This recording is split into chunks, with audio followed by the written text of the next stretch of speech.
bem-vinda. Estamos aqui para mais uma edição do nosso Pod Med Plus. Hoje com o Dr. Tiago Della Bruna, ele que é médico anestesista ou anestesiologista. Oi, doutor, tudo bem? Tudo bem, Letícia. É um prazer estar aqui contigo para trocar essa ideia, que com certeza vai ser muito interessante. E como tu falou, é anestesista ou anestesiologista, não tem a definição de termo correto. A gente no meio médico fala anestesiologista, porque esse é o termo mais aceito, mas anestesista também eu acho que assim, popularmente as pessoas estão mais acostumadas com anestesista, mais né? Prático. Se for mais prático para você. Então, Tiago, doutor Tiago, anestesista ou anestesiologista. Ele que faz parte da equipe Tranquilitar. Primeira coisa, doutor, vai ser, pra gente é óbvio, tá? Mas talvez nem para todas as pessoas sejam que a anestesiologia, ela é uma especialidade médica, né? Ela tem RQE próprio, porque muita gente nem sabe sequer que o anestesista é médico. Isso mesmo, Letícia. Então me conta conta pro pessoal como é que acontece a formação de um médico anestesista.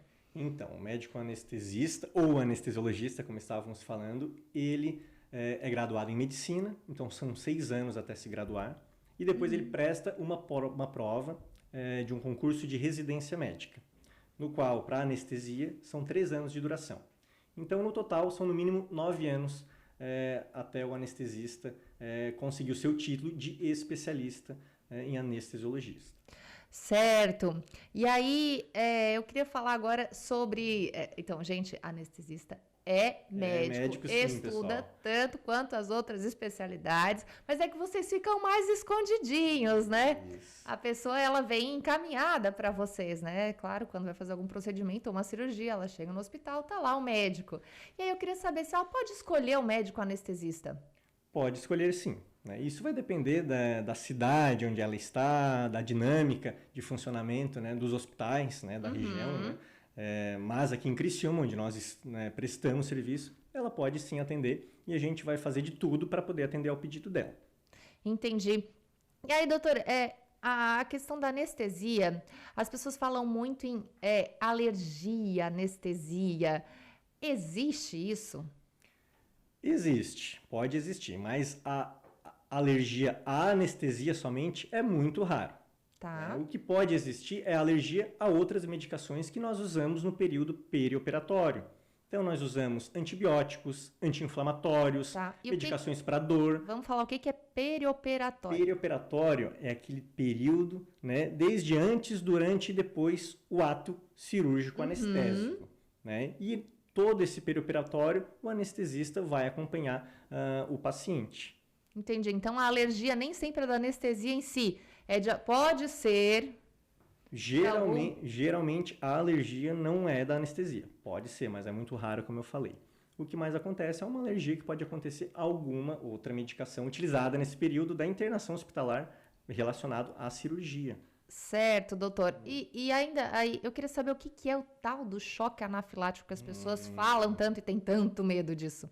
Sim, o choque anafilático seria uma alergia mais grave, digamos, né?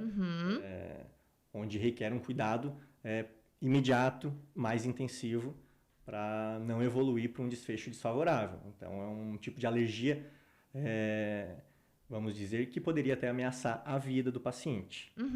E é muito raro, né? Graças a Deus. Mas é por isso que o anestesista tem que estar o tempo todo ao lado do paciente, cuidando dele em todo esse período perioperatório, né? E num lugar com estrutura. O anestesista, ele acompanha a cirurgia inteira, é isso? A cirurgia inteira. Geralmente a gente fala que é o primeiro a chegar e o último a sair. Né? Então chega antes, conversa com o paciente, monitoriza e vai ser o último que vai sair da sala de cirurgia, né? A gente vai literalmente apagar as luzes ali, né? Certo. E levar o paciente depois para uma sala de recuperação, que é uma outra parte, né, desse período do perioperatório que a gente estava falando. Certo. E essa coisa de conversa com o paciente, por que as pessoas não lembram que conversaram com o anestesista? A gente faz algumas medicações, né? Isso vai depender, é claro, do tipo de anestesia utilizado, mas que pode comprometer a faculdade da memória. Então, algumas medicações que nós utilizamos podem provocar uma certa amnésia. Tá. Então, se o teu anestesista conversou contigo só na hora ali na sala, logo minutos antes de fazer a anestesia, pode ser que tu não lembre ou lembre apenas flashes daqueles momentos. Uhum. E se ele falar bobagem quando estiver acordando, quando estiver meio grogue, que eu sei que tem gente que tem medo também de falar, e se eu falar besteira, e aí? E esse é um medo muito comum de falar bobagem. Pode acontecer, mas geralmente não acontece, porque a indução da anestesia é muito rápida. Então, antes que mesmo que o paciente vá falar alguma coisa, geralmente não dá nem tempo, né, de falar alguma coisa, enfim, alguma coisa que está lá no inconsciente, que vai vir à tona. Não, isso aí é muito raro de acontecer. E mesmo se falar Fiquem também, tranquilos. Fiquem tranquilos. Se falar também não vai lembrar, mas não vai falar, não. E agora, o medo de acordar durante uma anestesia. Esse medo existe. Existem relatos que vêm naquelas revistas, tipo, super interessante, né? De situações de pacientes que acordam. Vamos falar, essa possibilidade existe? Como é que é isso?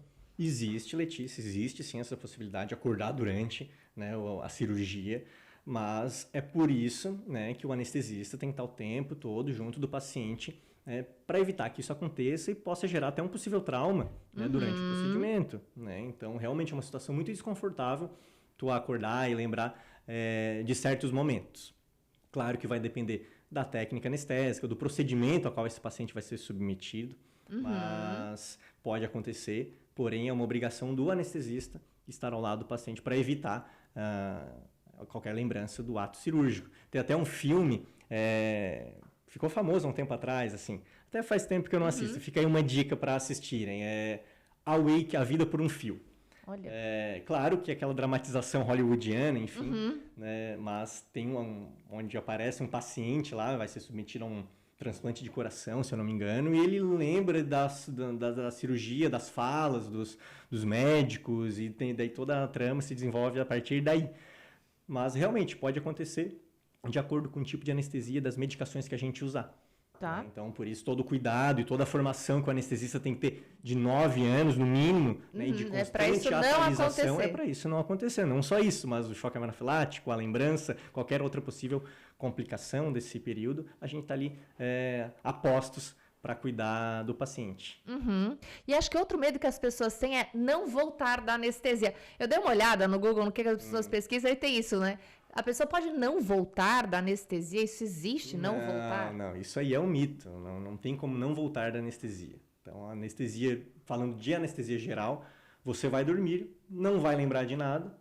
Terminando o procedimento anestésico, a anestesista vai te chamar, você vai acordar, tudo tranquilamente. Tá? Então, certo. Hoje a gente dispõe de um avanço técnico-científico que propicia isso com cada vez mais segurança.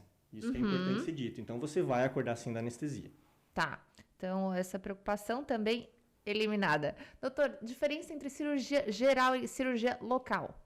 Ai, aí tu me pegou, vamos dizer, é mais complexo, mas vamos tentar explicar aqui para ficar compreensível. A anestesia geral é aquela na qual tu perde a consciência, então é a anestesia na qual tu não vai lembrar de nada e na qual tu precisa de uma ajuda para manter os teus sinais vitais. Então, geralmente uma ajuda para respirar. Tá? E a anestesia local é uma parte pequena, uma região bem delimitada do corpo, na qual tu vai se manter consciente e o cirurgião vai fazer uma infiltração, ou o próprio anestesista faz uma infiltração, e a anestesia é aquela parte do corpo. O que é diferente de uma anestesia regional, que a gente fala, que é o anestesia ou anestesia peridural, né? Que a gente pode fazer vários procedimentos, inclusive cesariana, cirurgia para varizes, sob a anestesia, que é onde a gente deixa o corpo anestesiado da cintura para baixo. Aí não é uma anestesia local, é uma anestesia regional, porque não é só uma partezinha, vários segmentos do corpo, metade do corpo. Então, a anestesia, geralmente a anestesia da cintura para baixo, né, permitindo fazer vários procedimentos sob essa técnica. E daqui para cima, você vai dormir se for feita uma sedação. Se não for feita a sedação, tu vai ficar acordado. Olha ali, outra coisa que eu vou ter que te perguntar. Isso. Um termo novo, sedação. Qual que é a diferença da anestesia e da sedação? Sedação é uma anestesia na qual você dorme, porém não é um sono profundo. É um sono no qual, se você for chamado ou tiver algum outro estímulo maior, você vai voltar à consciência. E outra coisa importante, na sedação, você respira espontaneamente, não precisa de ajuda de aparelhos ou ficar entubado nem nada. Você dorme um sono, fica mais confortável e, se for chamado, vai responder ao chamado. Doutor, e aí você falou antes de intubar na cirurgia geral. Toda cirurgia geral intuba o paciente? Sim, toda anestesia geral, como eu já falei, você precisa de um auxílio para respirar. Então, a gente procede com um procedimento de intubação. Tá? Ou usa um outro dispositivo que vai na garganta, né, chamado máscara laríngea. De qualquer forma, o que quer dizer essa intubação máscara laríngea? A gente vai usar um aparelho que vai dar uma ajuda para você respirar, ou vai respirar por você completamente. Entendi. Isso acontece em todas as anestesias gerais. Olha lá. Mas não se assustem, né? A gente faz tudo isso seguindo processos de segurança. Né? Então, você não vai ver sendo entubado, as pessoas têm muito medo disso. Eu vou acordar com um tubo aqui. Não. Você não vai ver aí no processo de intubação, não vai acordar com aquele tubo, né? Respirando pelo tubo, não. Você não vai lembrar disso aí. E como eu falei, a gente segue vários processos de segurança hoje em dia que reduziram muito qualquer risco relacionado à anestesia e principalmente a esses medos da anestesia geral, não tem por que ter. Pelo contrário, a anestesia geral é um tipo de procedimento que vai dar toda a segurança para o cirurgião poder operar. Doutor, então é por causa do tubo que algumas pessoas, não vou dizer que muita gente, mas algumas pessoas relatam uma coceirinha na garganta. Aquela dorzinha no pós-operatório, por causa do tubo que vai na traqueia durante o processo de intubação. Né? E te ajuda a respirar durante o procedimento. Então pode ter um leve desconforto, né? Mas não é tão comum e geralmente quando tem, ele se resolve no máximo 24 horas, essa sensação de essa coceirinha, como você falou ali na garganta. Coceirinha. Isso. E doutora, a gente falou de anestesia, a gente falou de sedação, a gente falou da anestesia geral, a regional, local, RAC, e o tal do bloqueio. O que é o bloqueio? Os bloqueios periféricos ou bloqueio de nervos é uma técnica que vem cada vez ganhando mais espaço dentro da anestesia e a gente usa geralmente como uma técnica auxiliar. Tá? Então, para principalmente ter uma melhor analgesia no pós-operatório. O que é analgesia? É controle da dor. Né? Então, principalmente cirurgias que têm mais dor no pós-operatório, principalmente cirurgias ortopédicas. Isso, daí que eu lembrei, eu operei o ombro e aí eu lembro que eu fiz bloqueio. Isso, porque essas cirurgias ortopédicas geralmente causam mais dor, seja por manipular osso, articulação, temos mais terminações nervosas ali. E nessas cirurgias a gente geralmente associa ou a anestesia geral e esses bloqueios, ou a RAC, anestesia, mais esses bloqueios. O que são esses bloqueios? Esses bloqueios a gente vai com ultrassom lá visualizando o nervo que inerva toda aquela região que vai ser operada. E a partir dessa visualização direta, com ultrassom, a gente consegue deixar toda aquela área do corpo isolada, isso mesmo. Para a pessoa ter pelo menos um pós-operatório, um primeiro dia ali bem tranquilo. Né? Que é o período de maior dor, geralmente primeiro, segundo dia. E a gente consegue dar um primeiro dia, até um segundo dia, dependendo do que for utilizado, mais conforto. Mais confortável, né, para o paciente. E, doutor, uma coisa que eu também queria saber com relação às tecnologias, porque a gente fala muito da evolução das tecnologias, principalmente na parte de cirurgia plástica, na parte de cirurgias robóticas, mas como a anestesia é aquela especialidade mais escondidinha, como é que a gente pode avaliar a evolução tecnológica na tua área? Olha, eu digo que foi tremenda. Né? Então, a gente sabe que a anestesiologia hoje é uma das especialidades médicas que mais impactaram em salvar vidas no mundo, comparado a outras especialidades. Porque todo o avanço de permitir a realização de inúmeras cirurgias, seja para transplantes, para qualquer outra coisa, foi tudo o avanço da anestesia que proporcionou isso. Né? Então, hoje a gente consegue monitorizar muita coisa, né? Que no passado a gente não conseguia e realmente tinha riscos. Né? A gente voava às cegas, isso há algumas décadas atrás. Né? Então a gente compara muito a anestesia com a aviação. E realmente, tu pega e imagina voar nos anos 40, 50. O pessoal tinha muito medo. É igual a anestesia. No passado, né, tem esses mitos por conta disso, realmente era perigoso. Mas por quê? A gente voava às cegas.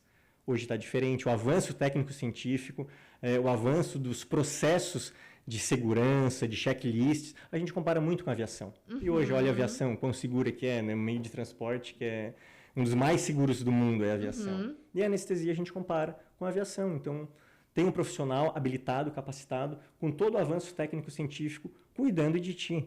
E os monitores que a gente dispõe nos nossos serviços são monitores de ponta, que a gente está no nível de Estados Unidos e países de primeiro mundo. A gente disponibiliza isso para os nossos pacientes Isso e a aqui gente em Criciúma, sabe usar. doutor? Isso aqui em Criciúma. Então, a anestesia que você vai receber pela Tranquilitar, ela provavelmente vai ser uma anestesia, se não superior, mas pelo menos igual a uma anestesia que tu receberia em Nova York, enfim, qualquer outro lugar chique, né?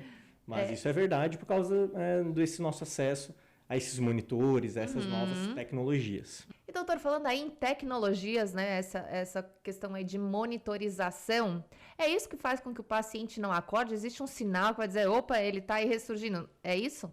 Com certeza, né? Esse avanço da monitorização, hoje a gente tem monitores de consciência cerebral. Né? Então, nós dispomos, né, na Tranquilitar, a gente usa 2 tipos de monitores, né, de marcas diferentes que a gente tem no mercado, no qual, avaliando as ondas do eletroencefalograma, as ondas da atividade elétrica cerebral, a gente consegue ver em que nível de consciência está o indivíduo. Né? E saber se ele vai lembrar de alguma coisa ou saber se ele está dormindo, ele não vai lembrar. E outra coisa que esses monitores também nos auxiliam é para saber a quantidade ideal da anestesia, porque também não dá para usar demais, como tudo em excesso não faz bem. Né? Então a gente tem que saber a medida ideal e esses monitores hoje em dia que a gente dispõe nos ajudam em muito a prestar um cuidado cada vez melhor para os pacientes. E por que algumas pessoas relatam enjoo depois da anestesia? Isso é outra dúvida bem comum no consultório. Algumas pessoas têm predisposição, a gente ainda não compreende direito, mas mulheres, por exemplo, sexo feminino, têm tendência a enjoar mais do que homens, as gestantes, né? Então tem um fator hormonal aí envolvido e o tipo de cirurgia a qual você vai ser submetido também. Tem algumas cirurgias que tu vai ficar mais nauseado, mais enjoado depois. Cirurgias videolaparoscópicas, que são excelentes e tal, mas tem alguns tipos de cirurgias que o paciente pode ficar mais enjoado. Para isso, a gente geralmente, né, a gente sempre pergunta no pré-operatório, no pré-anestésico, sobre o passado das cirurgias, outras cirurgias que a pessoa já fez, se passou mal, se não passou mal, o histórico familiar dos parentes dela, enfim, a gente sabe que tem um componente genético envolvido, né? Para se a pessoa disser não, sim, a gente tem outras técnicas para tentar prevenir. Né? Que isso ocorra, a sensação desconfortável, né? De enjoo, náusea. Outra coisa que as pessoas falam muito são os tremores. Eu acordei tremendo. Isso, por isso as pessoas relatam frio depois da anestesia. Então, primeiro, claro, por conta da sala de cirurgia, é um ambiente que, dependendo da cirurgia que você for fazer, vai ficar com alguma área do corpo exposta. Né? Aquele ambiente, a própria asepsia é feita, são colocados campos por cima que pode te esfriar, mas também tem um papel da anestesia de atuar lá numa partezinha do cérebro que controla a termorregulação, a regulação da temperatura do corpo. Então, os próprios anestésicos podem causar uma desregulação dessa parte do cérebro. Só fica destemperada. Isso mesmo, tá? Por isso que a gente também usa aparelhos, dispositivos para aquecer, né, o paciente durante esse período da cirurgia, né? Então, pode acontecer, mas a gente tenta ao máximo evitar. E a gente está falando daquela manta térmica, é isso? Manta térmica, tem vários modelos no mercado, né? E aquecer o paciente antes da cirurgia também. Então, tem várias técnicas que a gente utiliza para prevenir esses tremores durante, né? Principalmente depois, né? Quando acorda da anestesia. E a questão do jejum, por que o jejum antes da anestesia? O jejum é fundamental. Às vezes algumas pessoas podem achar que é besteira, mas não. O que acontece? Quando você vai ser sedado e principalmente submetido a uma anestesia geral, você fica inconsciente e perde os seus reflexos, né? De tosse, de deglutição. E se tu tiver algo no estômago, pode ser que volte, tenha algum refluxo que acabe regurgitando isso. Né? Tu não vai conseguir tossir porque está anestesiado, paralisado, isso mesmo. Né? Então... Tem que estar vaziozinho. Tem que estar vazio o estômago, porque se ocorrer se a pessoa regurgitar naquele momento, pode ter algum risco. né? Entendi. E aí, sobre isso, a última refeição da pessoa antes de fazer anestesia, o que deve ser? Passe na consulta pré-anestésica, converse com seu anestesista. É muito fundamental a gente saber qual o tipo de procedimento e qual a sua condição médica. Em geral, a gente indica no mínimo 8 horas de jejum para a comida. Porém, tem uma gama, né, de situações. Crianças que se amamentam no peito é um tempo diferente. Crianças com fórmula infantil é outro tempo. O tempo de jejum para água é outro. O tempo para comida, no geral, são de 6 a 8 horas, pelo menos, de jejum. Certo. Mas no pré-anestésico, a gente orienta o paciente direitinho sobre isso aí. Gestante pode tomar anestesia? Pode tomar anestesia, claro que a gente toma mais cuidados do que a gente já toma normalmente, porque são 2 vidas que estão ali nas nossas mãos, literalmente. Então, a gente tem algo, às vezes a gente varia a técnica utilizada e tal, e sempre monitorizando, a depender do estágio da gestação que ela está, o bem-estar fetal. Então, a gente ausculta o batimento fetal, utiliza medicações Então, são 2 corpinhos para monitorar. Utiliza medicações que não vão passar pela placenta da mãe para o bebê. Né? Então, tem esses cuidados durante a anestesia de uma gestante, mas pode acontecer sim. Outra coisa aqui, unhas escuras, esmaltes, unhas postiças, temos aí um mundo, um universo feminino para explorar. É mito ou é verdade? Unha escura pode? Então, vamos lá, Letícia. A gente usa um monitor chamado oxímetro de pulso. Para que serve esse monitor? Para saber se tu está respirando bem. Então, avalia a tua frequência cardíaca, mas o principal papel desse monitor é ver a oxigenação do teu sangue. Então, se tu está respirando bem. Então, é um monitor fundamental para anestesia. E cores escuras, esse monitor não consegue exercer direito o seu papel. Então, se for uma unha com a cor muito escura, ou essas unhas de gel muito compridas, que não conseguem nem acoplar, a gente pede, né, na avaliação pré-anestésica, para paciente, pelo menos um dedo, deixar ou com uma cor mais clara, ou se for muito comprido, não deixar tão comprido. Mas geralmente não tem problema. Tá. Então isso aí resolve. Se eu tirar das 9 e deixar uma só, para vocês tá bom. Tudo certo. Então tá bom. E não dá para pegar no pé? Eu tinha essa dúvida. Também dá para pegar no pé. Tá? Mas geralmente fica muito distante pra gente do comprimento do cabo que a gente monitoriza. Sim. Então a gente sempre prefere. Então, é melhor fazer direitinho. Não custa também para quem estiver indo operar, enfim, tomar mais cuidado, Mas né? só se for uma cor muito escura mesmo. Tá, entendi. Unha mais clarinha, ok. Tranquilo, liberado. Então a gente falou de unha, mas também eu vou falar dos cílios postiços. Tem algum problema o cílio postiço na anestesia? Sim, ele pode ter. Tem relatos, né, de alguns acidentes que já aconteceram com pessoas com cílios postiços, principalmente aqueles, né, são materiais sintéticos e muito longos, né?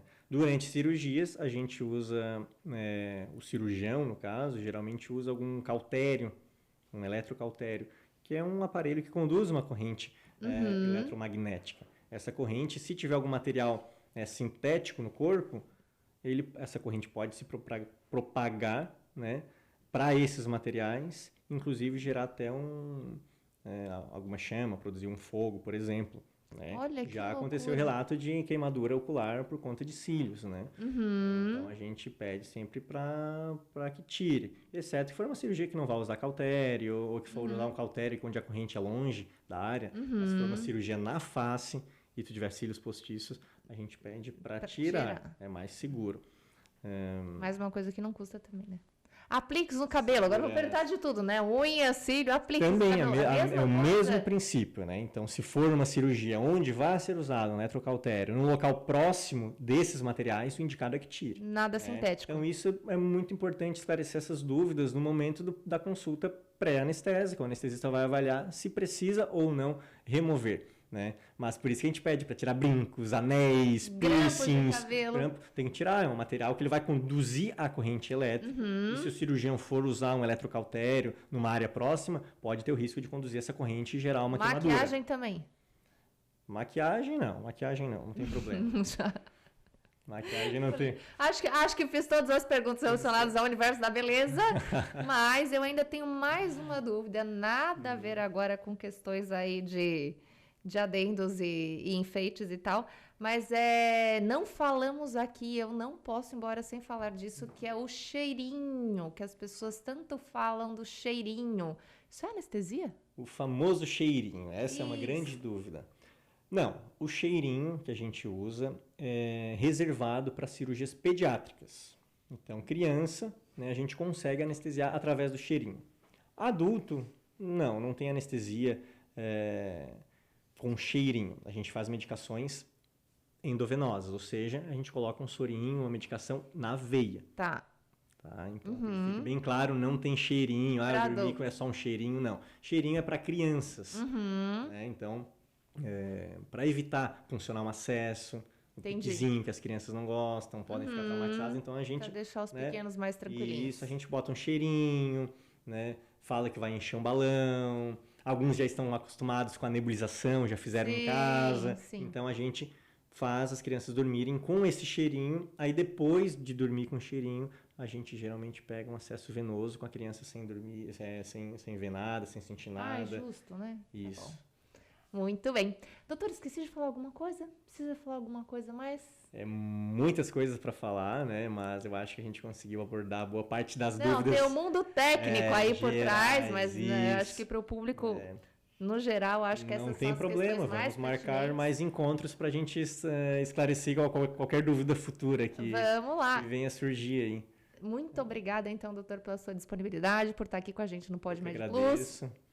É isso aí, pessoal. Hoje eu conversei com o doutor Tiago Della Bruna, anestesista ou anestesiologista. Ele que segue aí, @tranquilitar, com 2 L's, @anestesia. Muito obrigada pela sua presença, doutor, e quem quiser seguir a gente, @GoMed Plus. Obrigado, Letícia. E a gente está à disposição de todo mundo, se quiser entrar em contato com a gente através das redes sociais e tal, para esclarecer qualquer possível dúvida em relação a esse universo maravilhoso da anestesia. Então tá joia, doutor. Muito obrigada. Obrigada, pessoal.